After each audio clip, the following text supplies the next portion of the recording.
Welcome to Healthcare du Jour, where we dish up and digest the latest in healthcare. For the next 30 minutes, sit back as we bring you insight, commentary, and discussion on trending topics to the table, all expertly served up by our host and his guests. Healthcare du Jour is brought to you by Carium, the telehealth platform enabling healthcare's digital transformation, helping you care for people within the fabric of their daily lives. Now here's your host, Matt Fisher. Welcome back, and thank you for joining as we dive into the hottest topics in healthcare. I'm your host, Matt Fisher. On the menu today is Matt Dickson, Senior Vice President at Stericycle Communications Solutions. Matt, welcome to the show. Well, thank you for having me. Excited about the conversation today. So, Matt, what I always like to do before getting into the main part of my conversation is to give my guests a chance to provide more of an introduction in terms of who they are and what they do. So the floor is yours. Well, as you said, I'm the Senior Vice President of Product Strategy and also the General Manager of Communications Solutions. We're the division within Stericycle that focuses on patient engagement. So we're a pretty unique combination of both people, tools, and technology. Kind of unique in the space to have such just kind of breadth of offerings that really encompass all of those things. Yeah, so kind of before getting more into what that means in terms of the communications and the engagement, I'm also always curious, what first got you into the healthcare industry? Well, I can't say it was by design. I just happened to, out of college, end up working in a place that actually worked for healthcare payers, doing both coordination of benefits and segregation, and had many, many different roles over the years there. I joined Stericycle almost at 3 years now, so July of 2019. And really shifted over to the provider side. I think what excites me most about healthcare is I have a background in data analytics. So it's a nice convergence of opportunities to use those kind of skills, those data analytics skills, but also those people skills as well. I mean, really, there's very few industries that combine the challenges of healthcare that require that very disciplined data-based approach to how you do your work day in and day out, but you have to do that and being mindful that people are people and that's who you're treating. And certainly I'm not a practicing physician, but certainly we help or try to help those practicing physicians do a better job of engaging with those patients and making them feel comfortable. So it's a neat place to be. I think it sets well with the different skill sets I bring, and it challenges me every day. Yeah, and I think listeners of the show have certainly heard me say this before, but I think getting into healthcare by accident and then finding the passion, personally, I think that's the best way to go about doing it. Because if you've your whole life have been thinking that this is exactly what I want to get into, I think the industry has a way of giving some unpleasant surprises in terms of what it's actually like once you're into the real business of it.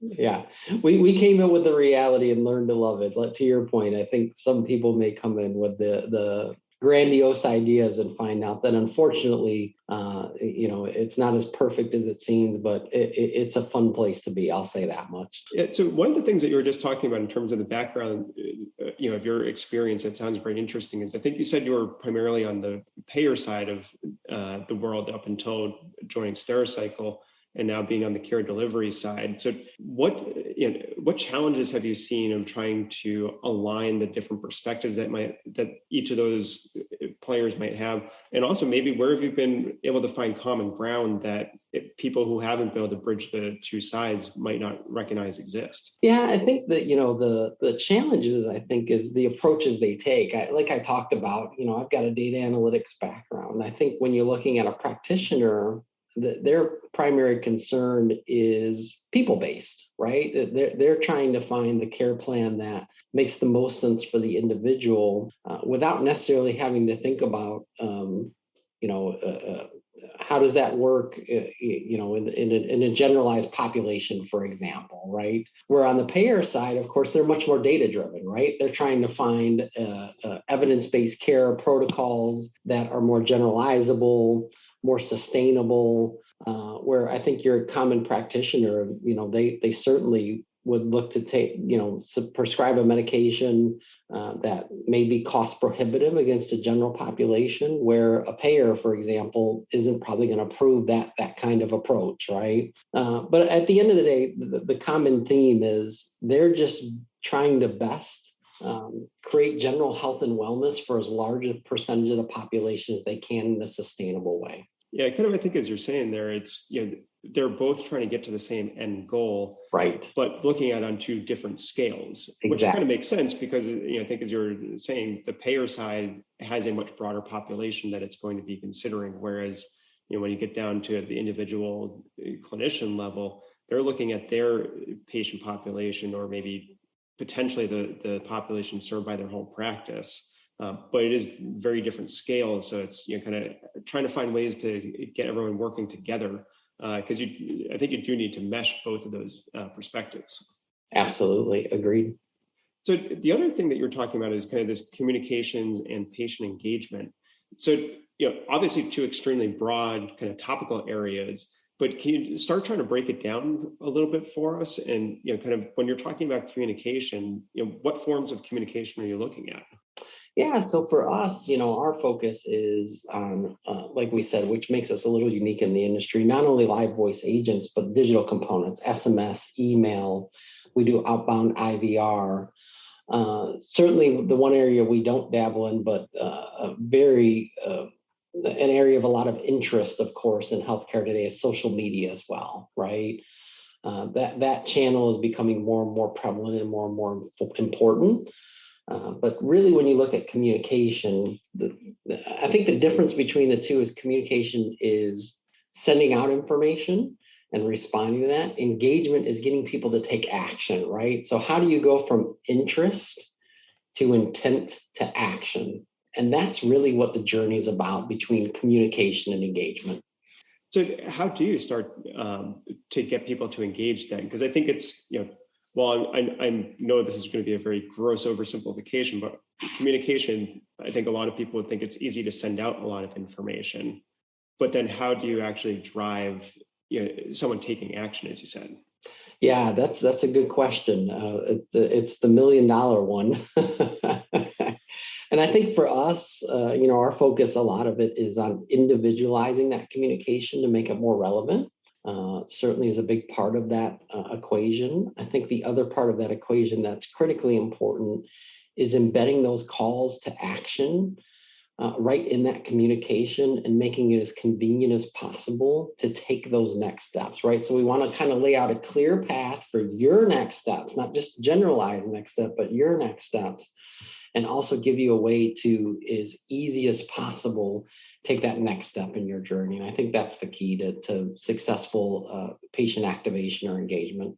So is it fair to say then that it's a blending of kind of universal type information or maybe broader population style information, but then refining that down into kind of personal messaging that relates kind of the broader packet of information down to each person?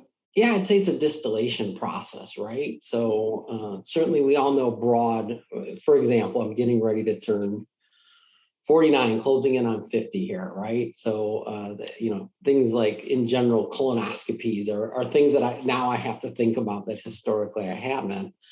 The question becomes, certainly you can send that broad communication out to your patient population based just on age, for example, and gender. But how do you refine that to make it more meaningful to me? I spoke to you, I have a background in data analytics, so I'm much more likely to respond to something that's data driven in nature, right? A communication that may say, hey, do you know that people that start to get colonoscopies at age 50 have a 35% reduction in cancer rates, right? Where others may not find that impactful or meaningful to them, right? That they may be serviced by a more emotional type of messaging. Did you know, ensure that you're healthy and around for your children and their grandchildren for years to come. Click here to schedule a colonoscopy, for example. So that's what we mean when individual. It can not only be, to us, we look at really kind of only four things you can change: the context in which you can send the message, right? Which a lot of that's around timing, the content of the message itself, the channel in which you send it, and the cadence in which you send it. Those are the four things that you really, as a health system, need to look at and make sure you have a solid plan to not only look at one of those variables, which for a lot of people, it simply is the content of the message, right? But really all of those variables, and this is where, again, that kind of data focused approach, I think is what makes it more impactful and really, again, changes it from just communication to true engagement. And as you're looking at those 4 C's, and I really like that framing of it, kind of what are the data inputs or surrounding information that you're looking for to kind of key in and hone, so you're getting each of the elements, as accurate or as refined as possible? Yeah, so for us, it's really collaborative with the health system. So of course, you're looking for medical and background information about the individual comorbidities, about the individual current health conditions they're being treated for, past health conditions they're being treated for, other ancillary conditions they're being treated for. Certainly demographics is a driver of a lot of that. Age, gender, et cetera. Preference is a big part of that as well. One thing we do talk about often, though, is in a lot of instances, what you'll find is the channel of preference isn't necessarily a channel of activation. Those two things can wildly differ. You may have somebody who's explicitly telling you, I want you to email me. I want you to email me. That's the method of communication for me. And you email them to death and it doesn't get anywhere. And you send them an outbound text with a link to schedule, and boom, now you've got some activation, right? So the other part of that is just good evidence-based A/B testing, right? To look at what are the channels that are actually inducing activation, but not only at that generalized population type level, but as individual as possible. Yeah, and kind of with that example you just gave of that, you can have that misalignment or disconnect between an individual's kind of channel of preference versus the actual channel of activation. Is there any fear that if you stray from what the state of preference is, that you could turn someone off, or is that kind of part of the A/B component that you're testing component that you were just talking about? Yeah, certainly. I think there is that fear, right? Because you're dealing with people that can unenroll from your communication at any time, right? So we always make sure we have methods to allow people to do for that. It's part of that A/B testing. One of the things we talk about is what we call our escalating protocol, which is instead of banging our head against the wall, using the same method of outreach that isn't being effective for an individual or a population, to change the channel and see. So you're typically starting in their channel of preference, but moving on from that when you're not seeing the results, right? So I do think you got to tread carefully, but you got to weigh the benefits, of course, against that risk. And when you're looking at the different kind of channels, how do you measure what qualifies as a successful outreach? Yeah, I think that, for us, again, often we're embedding some sort of call to action within that communication. So for us, the ultimate measure is, did you do something? Did you book an appointment, right? Did you go to a certain diagnostic procedure? Did you, you can even do it with things like health and wellness type classes, right? A healthy cooking class, for example. So certainly for us, the measure of activation or success is taking that next action that we're trying to get you to do, or it can even be more granular. For example, one of the things we do as well is make sure people have preparation instructions for their upcoming appointment. So it's not only making sure that people book the appointment, but that they show up prepared, right? There's nothing worse for the consumer and the healthcare provider for you to show up at an appointment and maybe there was a necessity for you to fast, for example, and you didn't. Well, now we got to schedule another appointment, get you set up on that. So certainly you can measure success in any number of different ways, but primarily it's, did somebody take that action and did they actually follow through on that action? Yeah, no, that last example is a great one because, as you said, it's, if you're not communicating the appropriate information, even if you're getting someone to act upon it, or at least act upon a component of it, if you don't get the whole picture, you're just going to drive frustration and kind of waste additional time or require the additional time to be incurred. Yeah, absolutely. And that's the scourge of healthcare today is wasted resources, right? So how do we make sure that resources are being deployed most effectively? and really minimize that waste. Yeah, and for those of you just joining, I'm talking with Matt Dickson of Stericycle Communications Solutions, and we've been talking about kind of effective communication and how that relates to and can become transformed into patient engagement. And kind of, Matt, with a lot of the different strategies we're talking about, I know you said your data analytics background helps inform, kind of some of the processes that you take. But I'm wondering, like, how do maybe some outside forces, like, big technology or retail, how are the approaches taken in those spheres coming into and influencing communication in healthcare? Well, I think what we're finding is they're certainly changing expectations from consumers, right? I look at Amazon. I'm sure probably on this call, I'll get a notification on my doorbell from the front telling me I have a package waiting, and I'll get a notification with Amazon with a nice little picture of the package they just dropped off in my home, right? And being able to track that progress. It's 10 stops away, it's 5 stops away. I think that's what consumers are wanting more and more. And again, the key there is it doesn't feel like it's over communicating when it comes from Amazon because it's relevant to me, right? To me, not to, hey, there's deliveries in your area. No, your delivery is 5 stops away, right? And I think that's what they're doing well. And really influencing healthcare in general is that need for very individualized, concise, timely communication. And I expect we'll continue to see patients demand that kind of communication from their healthcare providers. Yeah, and kind of, as you said, with the increased both expectation and demand for that type of communication, what should the healthcare industry be doing to start making that a reality? Yeah, I think the most important part is, of course, adopting tools, technology, and the expertise to do so. If there's one thing and one primary advantage you look at these non-traditional players have, and we're talking about, you spoke about Amazon, the Amazon Care, for example, they're going to start rolling out physical locations. I think they're going to be in either 13 or 23 cities by the end of the year. Walmart's doing some things here as well. They're digitally native, especially Amazon, right? So they know how to use that data better than anyone. And what they do is they understand you as an entity better than a healthcare system does. Healthcare systems probably understand you better as an individual and a person, right? Especially your primary care physician. But Amazon certainly understands you better as an entity. And what we typically do as people, in my experience at least, is often that we conflate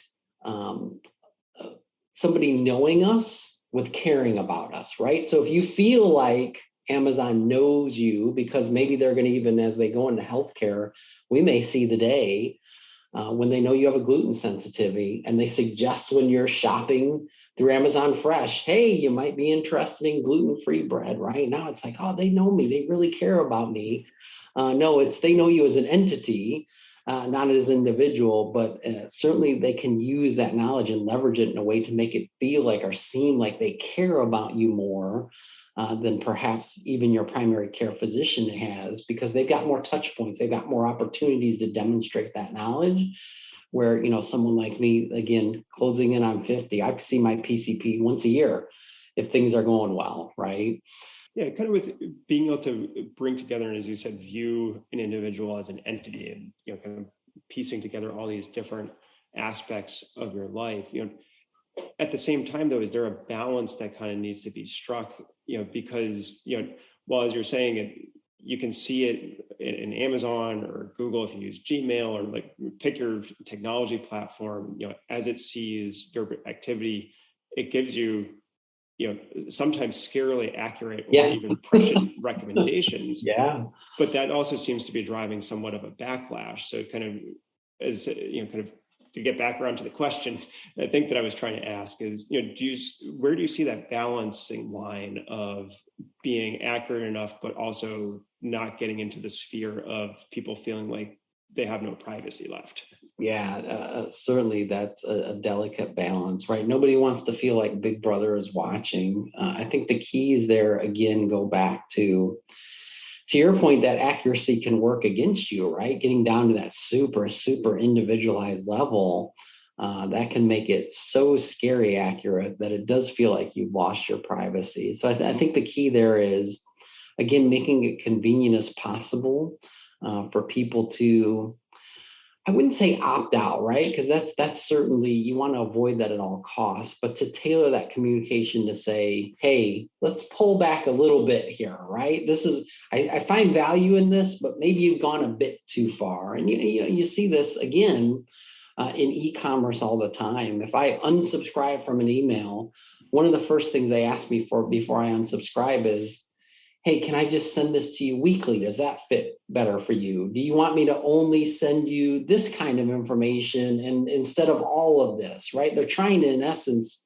induce you to update your preferences instead of unsubscribing generally, to find that balance that works for you as an individual. So again, it's that feedback loop that's important, capturing that information, but also, again, it goes back to not having blanket communication, but more individualized communication, granularizing that communication enough that people can opt out of aspects of it without having to opt out of all of it. When you take this kind of one size fits all approach to a lot of communication, there is no ability to say, I want out a part of it. You're only left with, I want out of all of it. So I think that's important as well. Yeah, and kind of as you just emphasize the importance of kind of creating more granularity within the messaging. How is healthcare doing when it comes to that granularity or the segmentation? So that way, as you said, you can get people to pick and choose. And I like how you said update and manage their preferences without just cutting out altogether. Yeah, I think that you've got kind of a different tale based on the sophistication of the health system involved. Some of them are very, very well resourced and have the kind of resources dedicated to do that. Some, unfortunately, not as much. So I think in those health systems that have that level of sophistication, they certainly are either doing it today or have strong plans to do so in the near future. So I think that, in the industry, the awareness exists today, and that's the first step in any journey, right, is awareness. So I think that with certainty, we can say the awareness exists and people are starting to march towards creating those kind of solutions.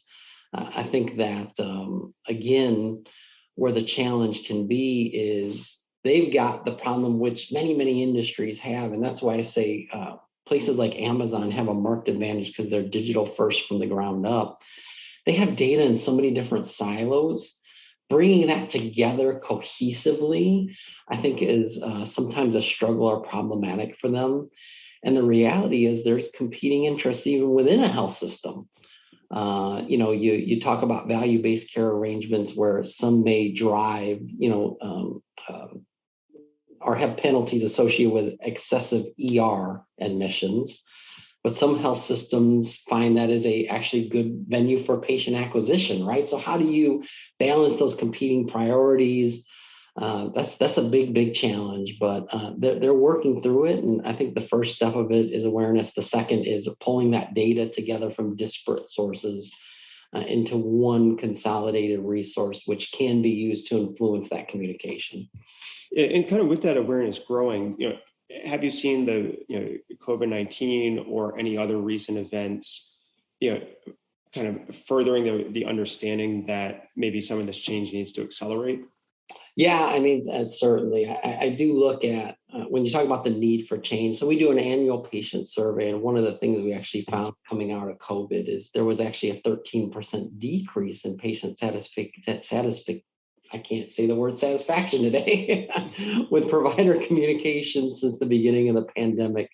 And 37% of those respondents said they were not effectively communicated with about provider COVID-19 policies and procedures. So certainly we are seeing satisfactions come down a little bit. I think that the COVID pandemic highlighted much of that. And it's certainly as they shifted towards a digital first strategy for delivering healthcare, certainly that brought more awareness to communicating about a digital appointment through digital means more effectively as well. Yeah, and kind of as we, as you said, that adoption and use of digital means of care delivery has become more entrenched.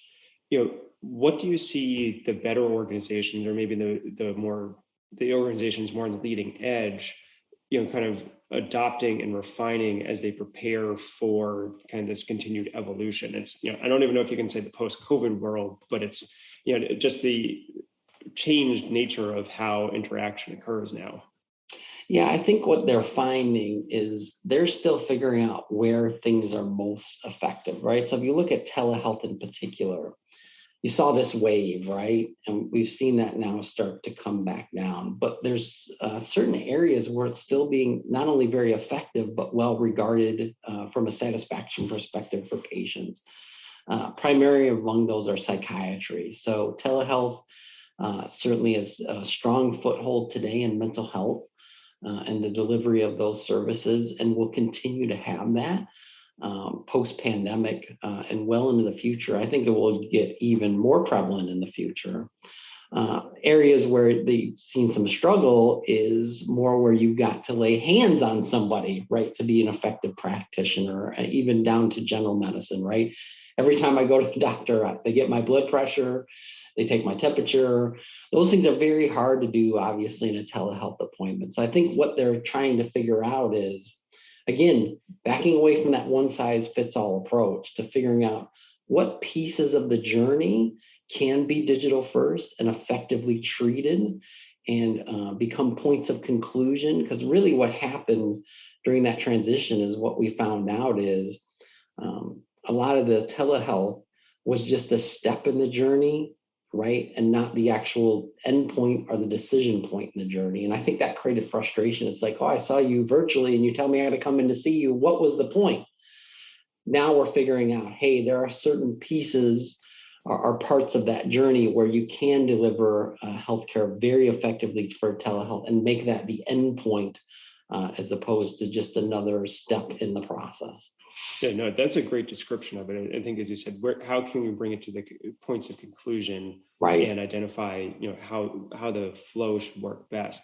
But Matt, believe it or not, we're already almost out of time. So I want to kind of close with one final question and just see if you can pull out a crystal ball and say, what do you think is going to be the next big change in healthcare as we continue to move forward? Well, I got to tell you, I'll pull out I'm sure I'll be wrong, but I think it's healthcare in the metaverse. So I think we're going to see go beyond telehealth, right? So we can imagine a world, you talked about mental health virtually. I think it will be much more impactful when it feels like you're sitting in the same room, you're occupying the same space as that individual. So I do think we're going to see a big push there. And we're already seeing some of it. There's some interesting startups out there that are exploring things like digital twins to develop better treatment regimens.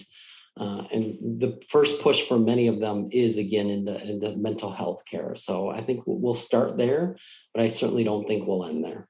Yes, no, it'll certainly be fascinating to track and keep an eye on. But as I said, believe it or not, we are out of time. I want to thank my guest, Matt Dickson, for a great conversation today.